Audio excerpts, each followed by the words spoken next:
네, 감사합니다. 귀한 자리에 설 수 있도록 허락해 주신 박원주 담임 목사님과 당회원 장로님들 그리고 성도 여러분들께 감사를 드립니다. 작년 11월 달에 선교학교 때 와서 또 북한에 대한 말씀을 전했었는데 또 불러주셔서 얼마나 감사한지 모르겠습니다. 오늘 함께 하나님의 말씀을 또 마음을 나누는 그런 시간 될 수 있기를 바랍니다.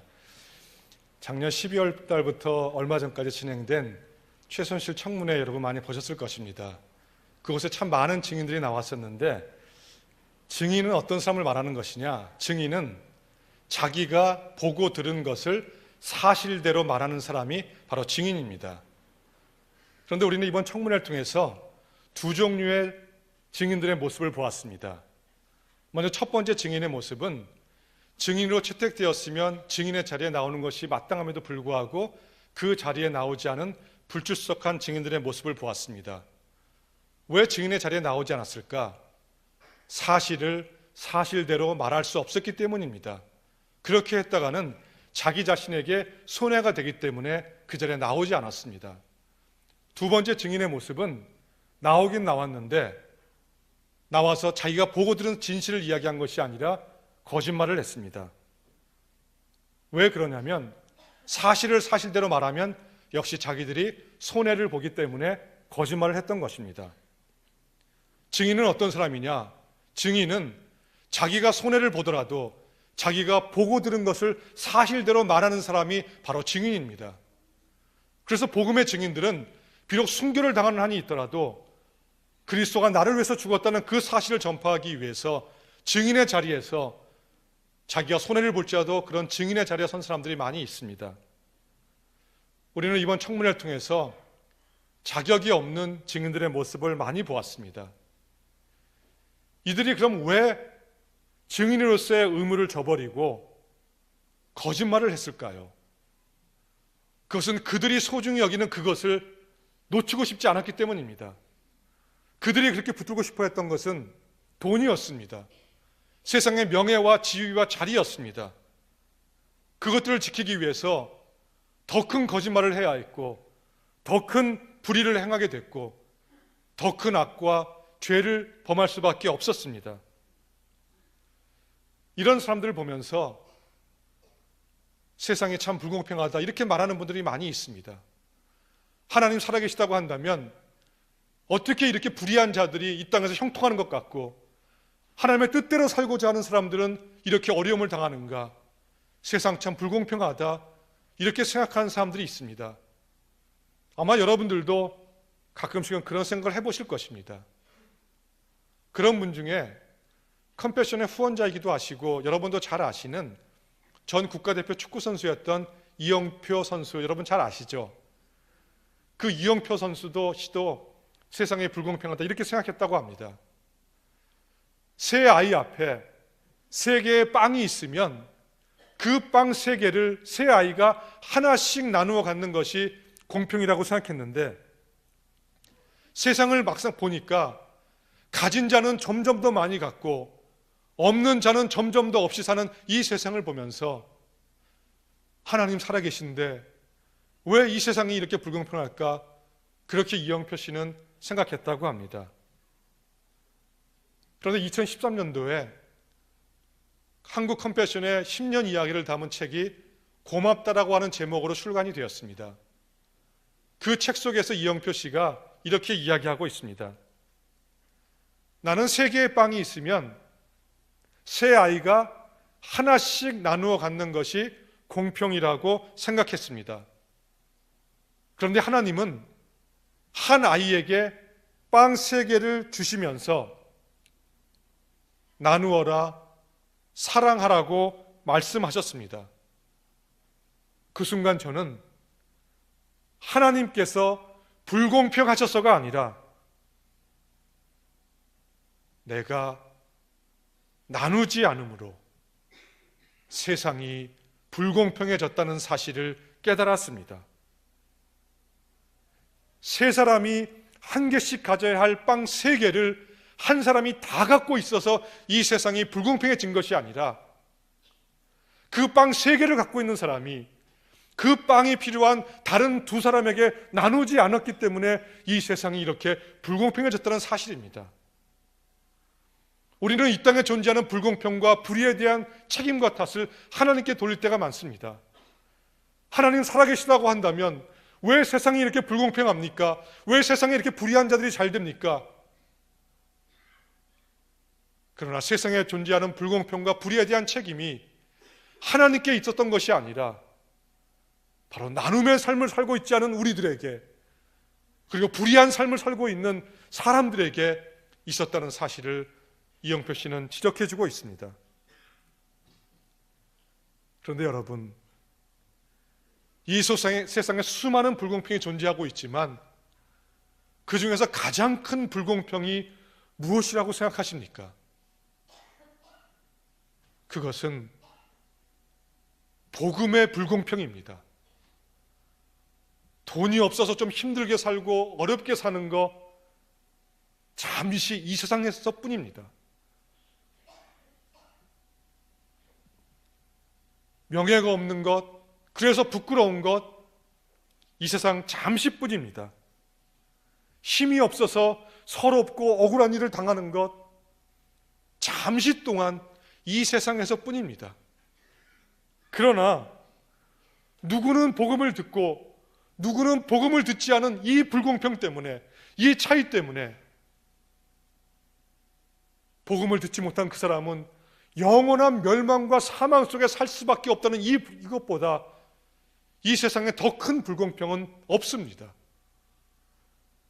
그래서 주님은 오늘 본문에서 우리에게 뭐라고 말씀하시냐면 너희는 땅끝까지 이르러서 내 증인이 되라고 말씀하십니다. 이 말씀은 예수님께서 이 땅을 떠나시면서 마지막으로 우리에게 주신 말씀입니다. 사람이 가장 하고 싶었던 말을 할 때는 바로 세상을 떠날 때입니다. 주님은 세상을 떠나면서 우리에게 남긴 마지막 말씀이 무엇이었냐면 내 증인, 즉 복음의 증인이 되라고 말씀하시고 이 땅을 떠나셨습니다. 이 말씀은 주님의 유언의 말씀이었습니다. 그래서 우리가 모든 말은 다 잊는다고 할지라도 주님께서 마지막으로 주신 이 말씀만큼은 우리가 잊지 않고 살아야 합니다. 부모의 유언을 망각하는 그 자식을 그 부모의 자식이라고 할 수 없듯이 주님께서 우리에게 주신 그 마지막 유언의 말씀을 우리가 명심하면서 살지 않는다고 한다면 그 사람은 하나님 아버지의 자녀라고 말할 수 없습니다. 그래서 우리는 증인의 삶을 살아야 합니다. 우리에게 증인의 삶을 살라는 것은 무엇을 말씀하시는 것일까요? 예수 그리스도가 나를 위해서 죽었다는 것을, 그 사실을 말하라는 것입니다. 그렇게 살라는 것입니다. 그렇게 살아야 증인이라는 것입니다. 그런 증인의 삶을 사는 대표적인 사람들 중에 하나가 바로 사도 바울입니다. 바울은 가장 많은 성경책을 썼고 가장 많은 곳을 다니면서 가장 많은 사람들에게 복음을 증거한 바로 하나님께서 위대하게 쓰신 복음 증거자였습니다. 그러나 바울은 혼자 증인된 것이 아니었습니다. 바울이 그렇게 위대한 사역의 열매를 맺으면서 평생 선교 사역을 할 수 있었던 것은 그 혼자의 능력이나 수고 때문이 절대로 아니었다는 것입니다. 사도 바울이 그렇게 위대한 증인의 삶을 살 수 있도록 바울의 뒤에서 바울을 도운 많은 사람들이 있었기 때문입니다. 수많은 사람들이 바울의 선교 사역에 함께 동참했습니다. 바울은 로마 교회에 보내는 서신서인 로마서 16장 마지막 장에서 많은 사람들의 이름을 열거하고 있습니다. 몇 군데만 보도록 하겠습니다. 3절에 보면 너희는 그리스도 예수 안에서 나의 동역자들인 브리스가와 아굴라에게 문안하라. 브리스가와 아굴라 부부는 바울에게는 평생 잊을 수 없는 사람이었습니다. 왜냐하면 그 다음 절에 바울이 뭐라고 이야기하냐면 그들은 내 목숨을 위하여 자기들의 목까지도 내놓았다, 이렇게 이야기하고 있습니다. 바울은 브리스가와 아굴라 부부만 생각하면 그들을 평생 동안 잊을 수 없었습니다. 왜냐하면 그들은 바울의 선교 사역을 돕기 위해서 자기들의 생명까지도 내놓을 수 있는 그런 사람이었기 때문입니다. 저는 1988년도에 결혼을 하고서 아내랑 미국으로 공부를 하러 갔습니다. 원래 저는 기계공학을 전공했고 또 미국에 가서 더 공부하기 위해서 갔다가 공부하는 도중에 목사가 되겠다는 그런 생각을 하게 되고, 그래서 이제 그런 사연을 담아서 부모님에게, 서울에 계신 부모님에게 7장이나 되는 장문의 편지를 보냈습니다. 근데 그 편지를 받으신 아버지께서 저에게 답을 주셨습니다. 나는 이제 오늘부터 너를 내 아들로 생각하지 않겠다. 이거 웃을 일이 아닙니다. 심각했습니다. 그날로부터 모든 경제적인 지원이 끊겼습니다. 아내는 바로 출산을 앞둔 만삭의 몸이었습니다. 저는 그날부터 생존을 위해서 저는 미친 듯이 일을 할 수밖에 없었습니다. 낮에 공부하고 저녁에 청소하고 미국에 있는 편의점에 점원으로도 일을 하고 그렇게 몇 달을 일을 하고 했는데, 그럼에도 불구하고 제가 미시간에서 텍사스에 있는 신학교로 떠나야 하는 날이 가까웠는데 첫 학기 등록금이 훨씬 부족한 것이었습니다. 근데 떠나기 며칠 전에 저에게 한 통의 편지가 배달됐습니다.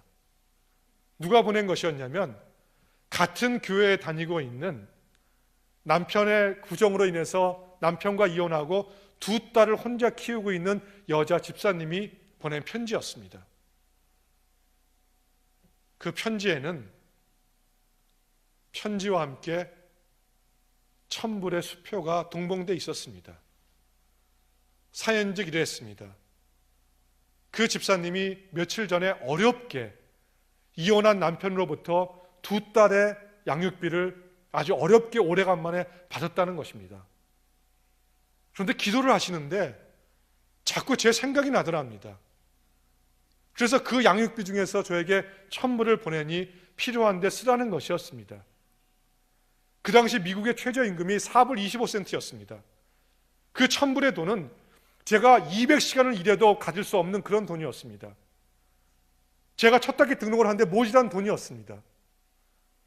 저는 그분이 주신 그 천불로 인해서 첫 학기 신학교에 등록을 할 수 있었고, 그리고 신학교를 졸업하고 목사 안수를 받고 여러 교회에서 사역하다가 서울로 와서 목사님들이 사역하기 원하시는 소망교회에서도 부목사로 사역을 했고, 다시 미국의 뉴욕에 가서 담임 목사로 사역을 하다가 지금은 컴패션에서 한국 교회와 함께 북한을 준비하는 일을 하고 있습니다.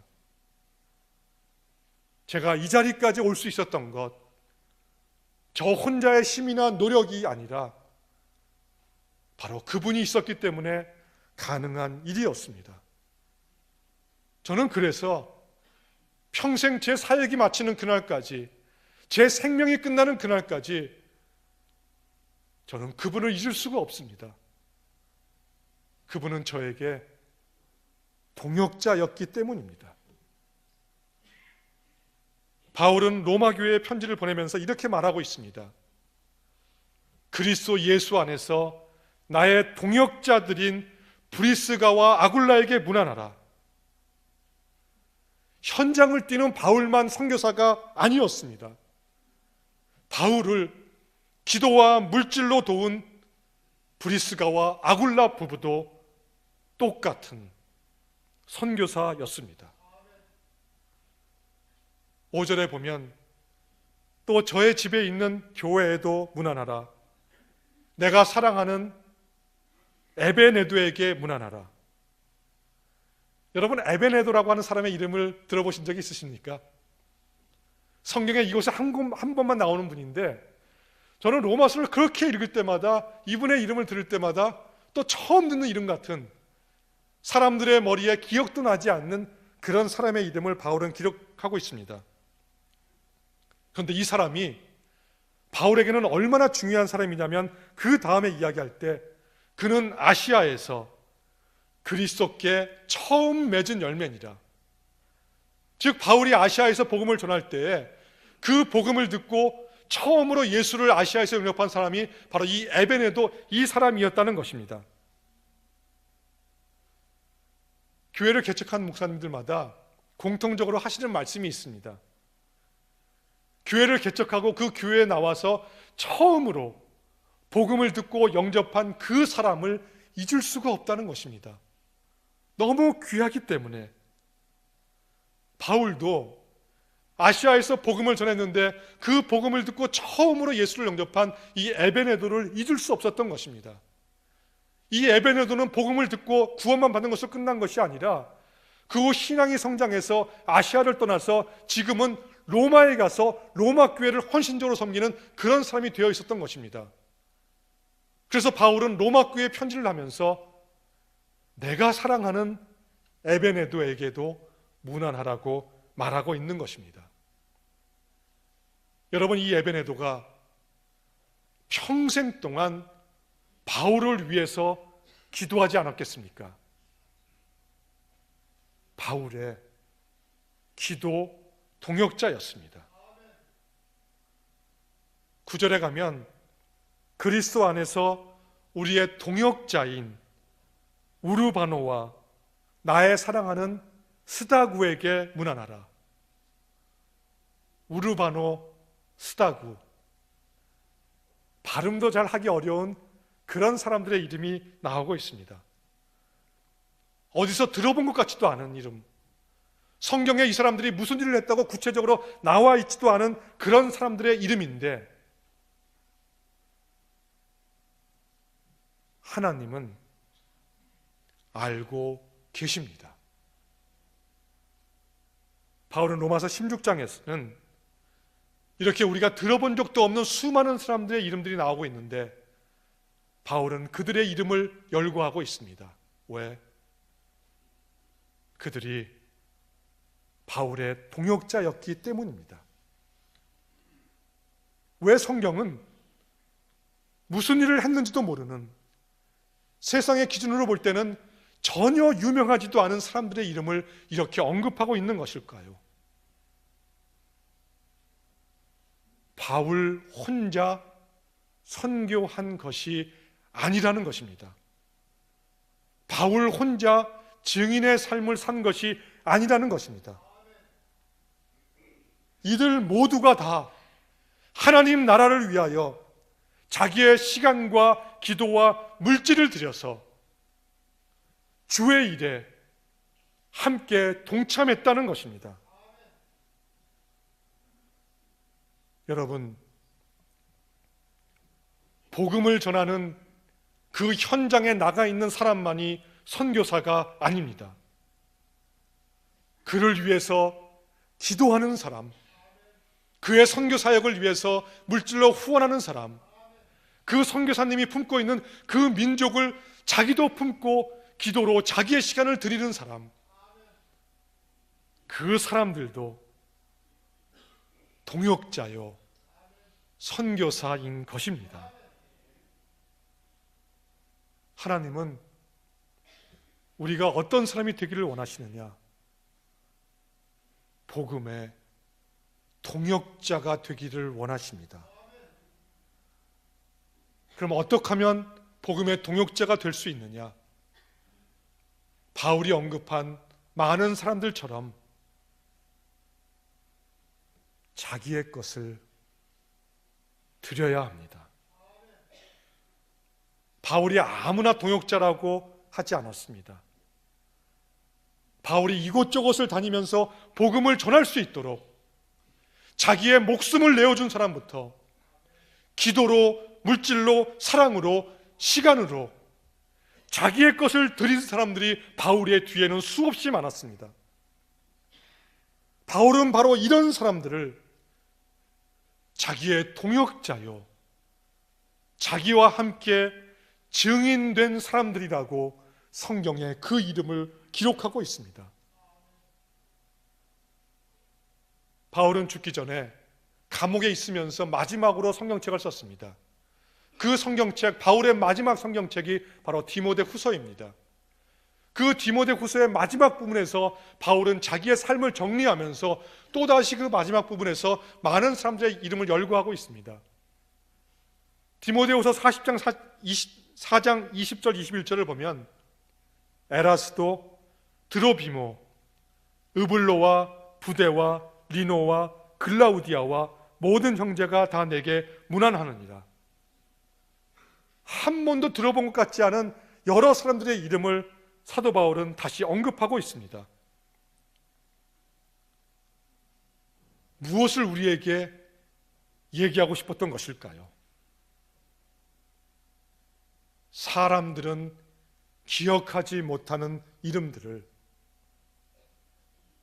하나님은 기억하신다는 것입니다.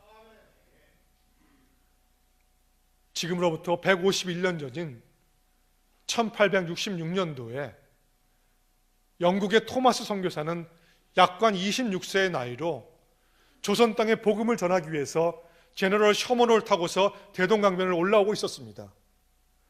그런데 그 배가 관원의 폭격을 받아서 배가 불에 타서 침몰하게 되었을 때 그 절박한 순간에 이 토마스 선교사는 가지고 왔던 성경책을 대동강변으로 던졌습니다. 그리고 한 권의 성경책은 자기의 가슴 속에 품었습니다. 그리고는 조선 땅에 내리자마자 그 대동강변에서 박춘곤이라고 하는 관원의 칼에 의해서 그 자리에서 목이 잘려 죽었습니다. 26년 동안 준비했는데 복음 한마디 전하지 못하고 죽었습니다. 이 토마스 선교사의 삶은 성공한 것입니까? 실패한 것입니까?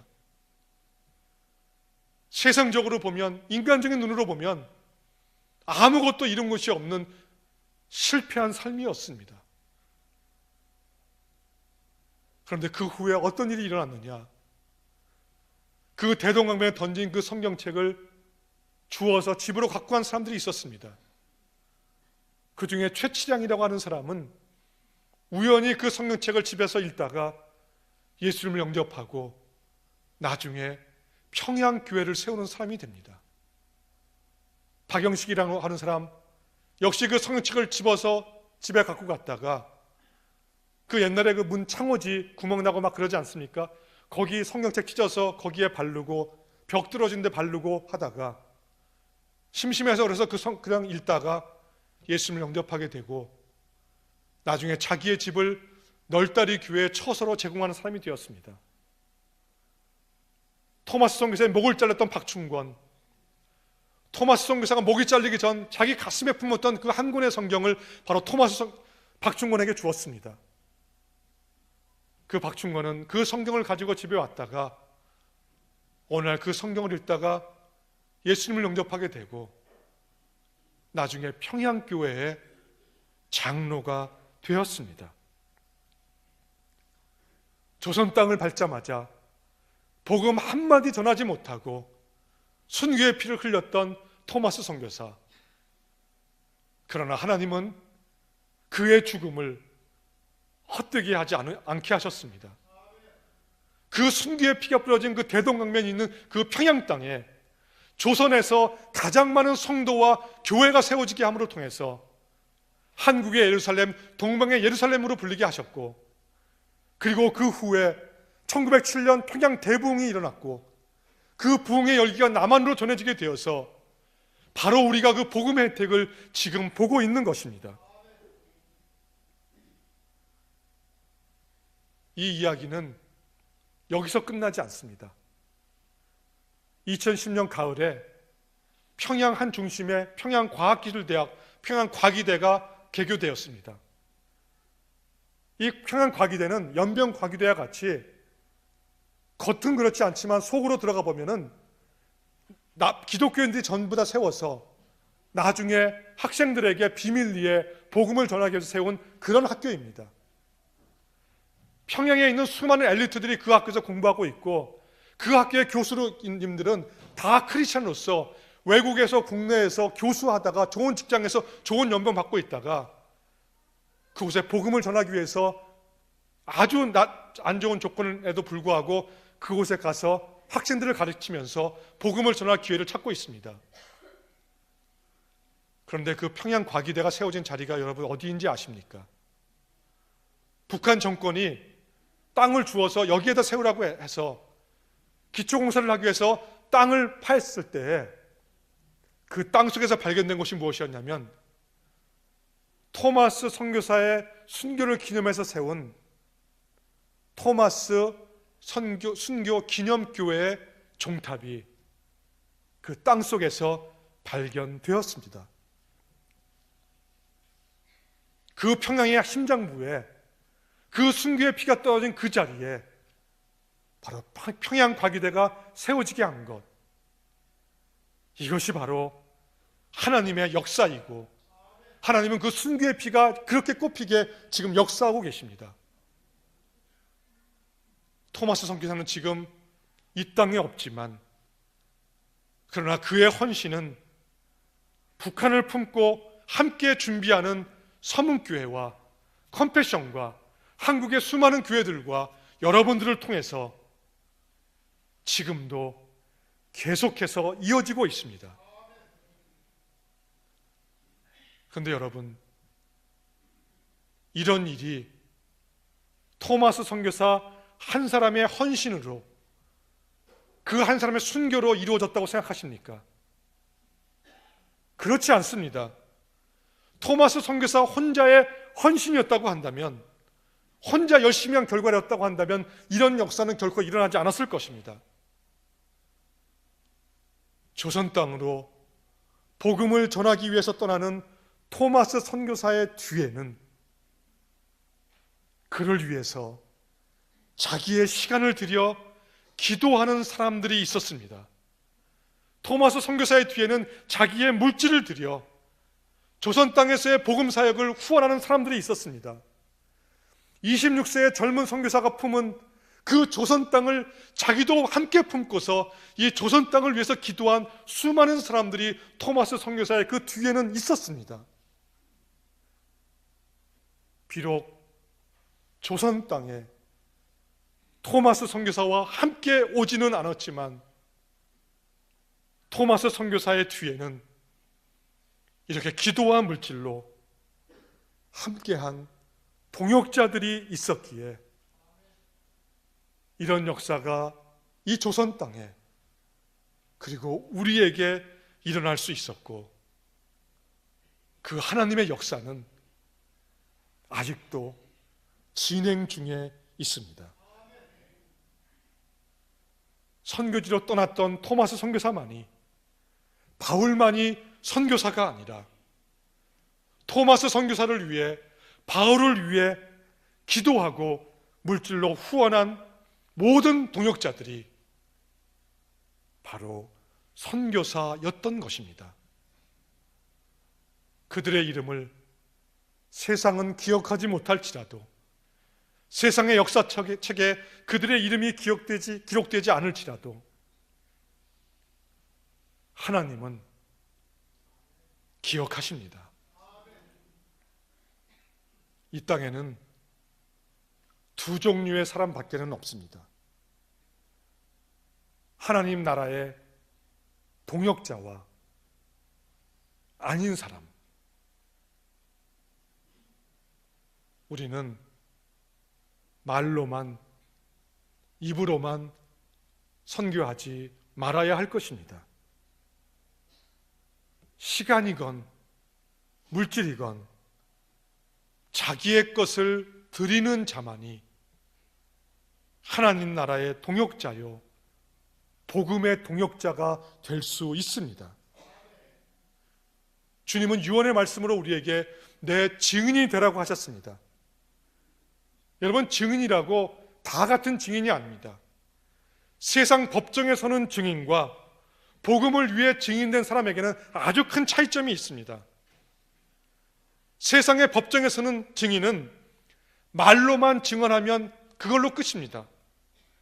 그러나 복음을 위해 증인된 사람은 말로만이 아니라 삶으로도 나타나야 합니다. 삶으로 보여진다는 것은 이런 것입니다. 하루에 1분이라도 내 시간을 내어 여러분들이 아는 선교사님을 위해, 서문교회가 파송한 선교사님들을 위해, 그들이 품고 있는 그 민족을 위해 하루에 1분이라도 내 시간을 기도의 시간으로 드리는 그 사람이 바로 증인의 삶을 사는 사람입니다. 한 달에 1,000원이라도 선교를 위해 내 물질을 드리는 그 사람이 바로 자기의 삶을 주님을 위해서, 증인된 삶을 위해서 드리는 사람인 것입니다. 그것이 바로 우리 삶의 현장 속에서 Here and Now, 지금 그리고 여기에서 삶으로 보여지는 증인의 삶을 사는 것입니다. 말로만이 아니라 이렇게 구체적으로 시간이건 물질이건 자기의 것을 선교 사역을 위해 드리는 자만이 주님의 증인, 하나님의 동역자가 될 수 있습니다.